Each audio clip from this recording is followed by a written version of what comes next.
it's Rick Taylor. Man, no, Mr. Designer Dish, checking in my boy Slick Rick, Rap Drive.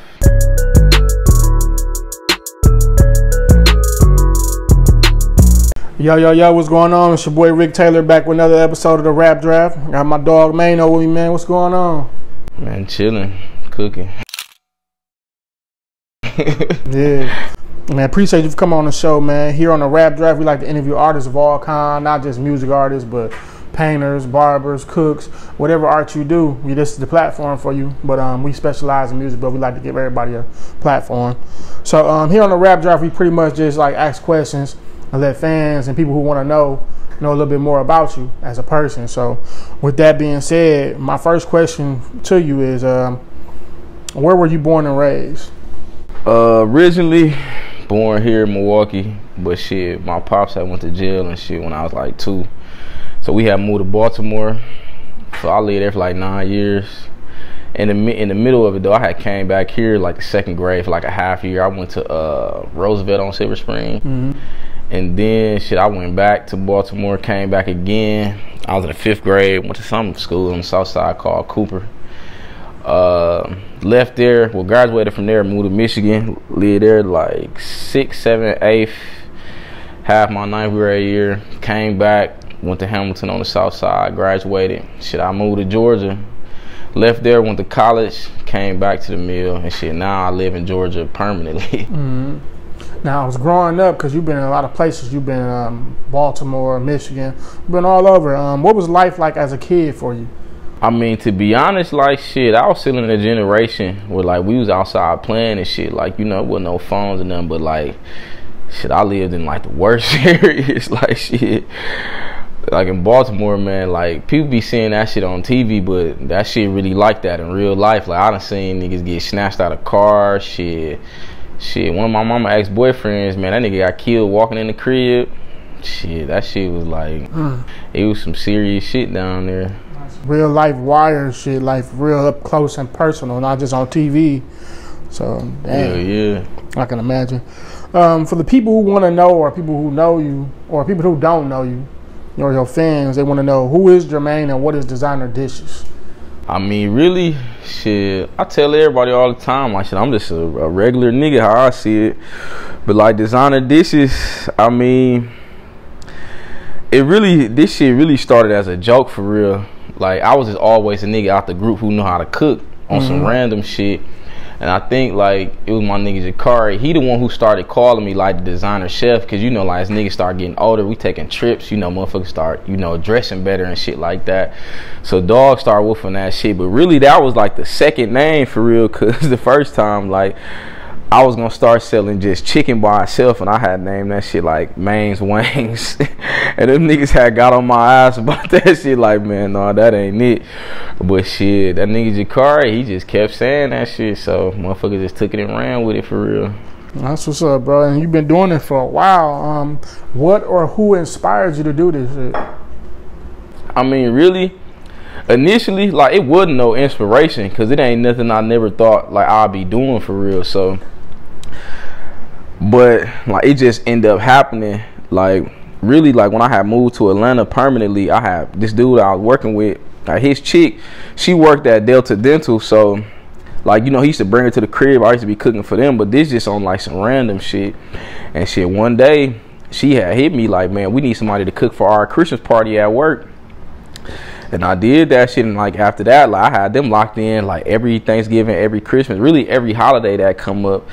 And then, like, you know, as far as, like, being here, nobody knew me for cooking. Like, people knew I cooked, like, on some personal shit at, like, if you come to my crib, but, like, I wasn't known for, like, selling dinners like how other people have been doing it, like Big Rod and, like, shit like that. But, man, I was just chopping it up with my wife one day, and I told her, like, man, I'm finna just try this shit. Man, when I had did them pre-orders at the crib, I wasn't even up here. I was at home. And shit, let's just say motherfuckers was ready for me to do that shit for real, so... And it just went from there. That's what's up.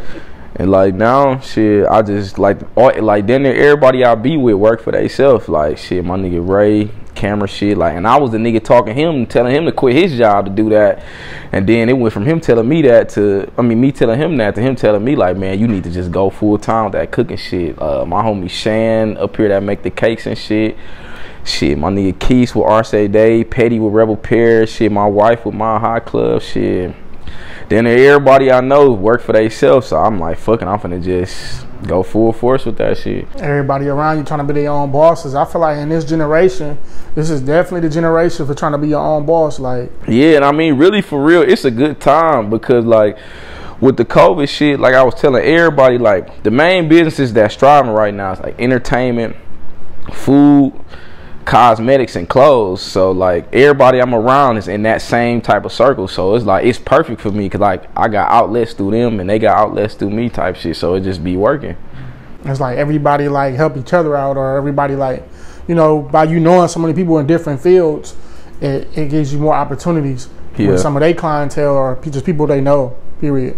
Yeah. So how long you been cooking? Like how did you learn how to cook? Really like forever. Like it really was like on some sneaky shit at first, like cause like when I was living in Baltimore, like my family was still like on some, like, you ever seen the movie Soul Food, like, you know, long table, all the food, like the kids sit over here, all the adults at the big table, and like really for real, kids wasn't allowed in the kitchen unless, you know, Grams or somebody like, hey, peel these potatoes or some shit. So really like if they leave, like, you know, me and my cousins, we'll go in the kitchen and like we'll try to cook some shit based upon how it look on the packaging. So like really for real, all my life though, like on some legit shit, like all my life. That's what's up, bro. Usually like a lot of people, it's like you gotta have it. You know what I'm saying? I mean, you can learn, but yeah, it's a little different when you just born with this shit or been around this shit for so long. It's really not like I don't really look at it like a learning thing, because if you learn it, that means somebody taught you, and you only gonna know what that person showed you how to do. Like with me, for real, like I really like did this shit myself, like making up like the sauces, everything. Like I really like showed myself how to do it. Besides, like, of course you gonna see like what your mama did or somebody, but if you really think about it, like nowadays, like people don't even cook like how our parents used to cook no more. Like everybody seeing shit on YouTube and TikTok trying to copy that, but like don't nobody really keep it like original for real when it comes to cooking now. Yeah. So it's just different. Like I try to stay original with that shit. Like I don't be trying to like copy off people. Now I see that you mainly specialize in like chicken. Like what's your favorite dish to cook though? My personal favorite, like for me, like my favorite food is like steak and like mashed potatoes. Like I love mashed potatoes or like ribs. But like as far as like in a public setting, like no matter where I go, everybody wants some wings. I could be anywhere.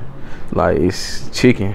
It gotta be like either that or it'll be a chicken sandwich. So people love their chicken, bro. Yeah, one or the other.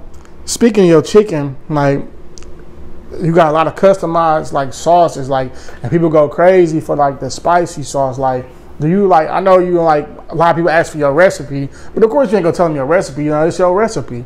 But do you have a name? Like, did you name your sauce something or something? No, and I really should, but like a little while ago, one thing I was gonna do, I said like when everything all the way ready, like when I get my official menu, I said I was gonna like name everything like after like my closest people. Like that's what I was gonna do, but I haven't figured out who name I'm gonna put for like the original hot sauce though. So I'm still working on that. Oh, that's dope, bro. So you got like, you don't just got the hot sauce and the barbecue. You got like a whole bunch of different sauces. You mix like your own sauce? Outside of that, you know, you got to do the regulars. You know, lemon pepper. You know, garlic parmesan. Low key, me and my guy, my nigga C4. Me and him, we got a sauce that we working on that nobody wouldn't think of, but that's probably gonna be the first sauce that got like a real name. But yeah, it's, you know, the regular stuff though. You gotta have more than one. So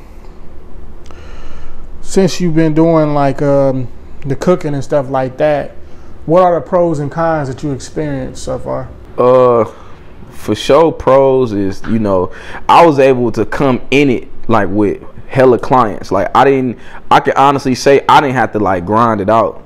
Like literally, like my first time doing it, like I had to tell myself like, all right, I'm not taking no more orders. Like I literally could have just kept going. Like people was just steady sending me their money as far as like pre-orders. So I can say like that was the biggest pro for me. Like I didn't have to get it out the mud. Like I came in it with all the clients, and like, you know, people real deal support me. Like anything that's like, as far as like people I know, or sometimes it be people I don't know, like anytime somebody doing like a baby shower or anything coming up, like people, I feel like as far as I know, people hit me first. So like that's definitely the pros. But the cons would be, with this being something I really like kind of just jumped into, like I didn't have it all the way together. So like, you know, dealing with customers and, you know, my timing off, like I'm taking too long, you know, shit like that. Or just sometimes, like one of the cons, like it's funny, but it's be like niggas I'm cool with, like they think like they could just come and just be like, dawg, let me just make this real quick while you doing that. And it's like, I can't do that because I gotta keep everything lined up. So I would say that's probably like the pros and cons for it. Yeah, you gotta keep it professional, and like people think like because you they cool with you, they can skip the line. Yeah. Or, you know, that's not knowing it's gonna mess up your whole situation to the point that can like start messing with your business. Yeah. Like, damn, he be letting people skip, he take too long. So, you know, people gotta look at it like that. Yeah, it'd be like little weird stuff. Like this girl I know, I ain't gonna say her name, but if she see this, she gonna know what I'm talking about. But she had came and got some food for me, but like the guy she was messing with, she's like, oh, well, he a vegan, he don't eat chicken or whatever, and she wanted me to make him like a plate of fries and just put the sauce on there. But you know, fries take like a long time to cook, so it's like, if I get this man a whole plate of fries, that's like, you know, 2-3 boxes that I can't fill because I done gave you just a big plate of fries with some sauce on the top. But and it's not like they pre-order that. Like it'll be like, all right, they came to get their food and then they throw that order on top of that. Like, can you just do this real quick? Like, man, I can't. It be, trust me, I learned from the first go around, like you can't do stuff like that because it puts you back. You back, and then people be complaining, calling. Now, did you ever get in, like, you know, into any like altercations with people, like to the point they like want to threaten you, like, bro, you don't get my shit? No, I wouldn't really say it's like an altercation, but I mean, I don't know, because most people who complain, like, I don't see them, but like, you know, I get a text message or, you know, motherfucker make a Facebook status. At one point, man, this girl I was so cool with, and I had to tell her, like, man, stop saying that. But, you know, people got to saying, like, I only sell food to people who popular. And it's like half the people I sell food to, I don't even know them. It be people, mama, auntie, like, all kind of stuff. But it's like, we live in a city where, like, you know, like, niggas with the money or females with the money, they'll pay for what they want. So it's like, I ain't gonna lie, you know, initially, like, it was niggas, like, I ain't gonna say his name either, but it was a nigga, he hit me like, fam, I got 100 for 50 right now. Like, niggas was doing that, and it's like, when I'm starting, I gotta get the money. Like, I'm not established yet, so I'm not gonna say that I was serving people who was popular, but I was just taking advantage of what was on the table. Like, if people coming, like, man, if you willing to pay triple for something I'm only selling for, you know, $20 or $12, it's like, shit, I'm gonna take it. But I don't do that no more though. That was only in the beginning. Yeah, money talking, plus at the same time, you said you realize you gotta do things different. You gonna be professional. Yeah. You live and learn. You know what I'm saying? Nah, so for sure. Most definitely. I heard you got a truck, like a food truck, up and like coming up. Like, how's that coming along? So actually, like, right now, it's actually going through the final stages. The dude, I just finalized like the design, like to paint it, like to wrap it or whatever. So really, by the time I get back to Atlanta, which would be like the next couple days, that should be done. And really, for real, I'm gonna be chilling until like I get all my permits to be able to like get on the street and like do it for real. So it's really done pretty much because it's at the paint shop right now. So I'm just waiting on it to get done. That's dope. Do it ever trip you out? Like, man, I'm cooking, I'm selling dinners. I mean, of course, because you got to think, it's like night and day. It's the complete opposite of what I would have never thought, like, cooking to be something I'd be doing, like, ever. Because, like, it just wasn't a thing for me. Like, I just never thought about it. And it's like, I made dinners one time, people supported.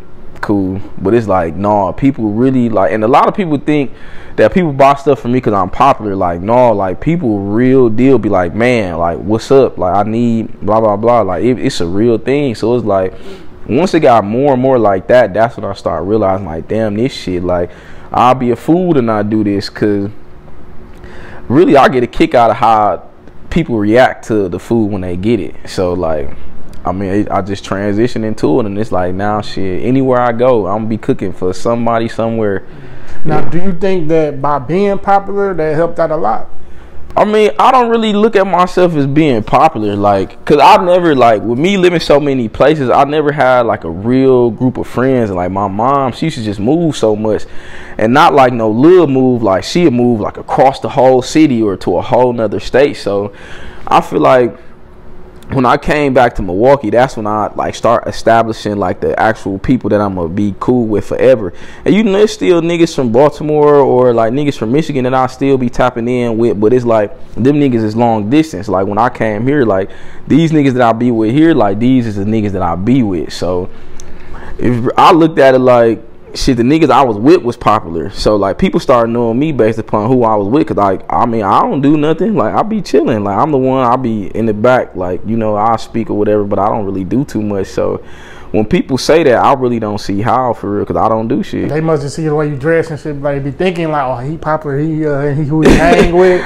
Man, but I mean, that shit just clothes, and really, shit, it's niggas that dress better than me out there. Like I'm plain, I ain't out here, you know, niggas buying the whole Gucci hat, shirt, drawers, short sock. Like I ain't doing none of that shit. I'll be really simple for real. So, but I appreciate it though. The people who think I'm popular, shit, I appreciate it. Yeah, that's dope though. What's next for you? For real, I'm finna get a chain made. No, I'm just playing. But nah. Designer dishes for real. Nah. But no, for real, like, I'm really just waiting on the food truck to get done. Like, honestly, I wasn't gonna really say it, but I'm gonna do a grand opening here before I do in Atlanta.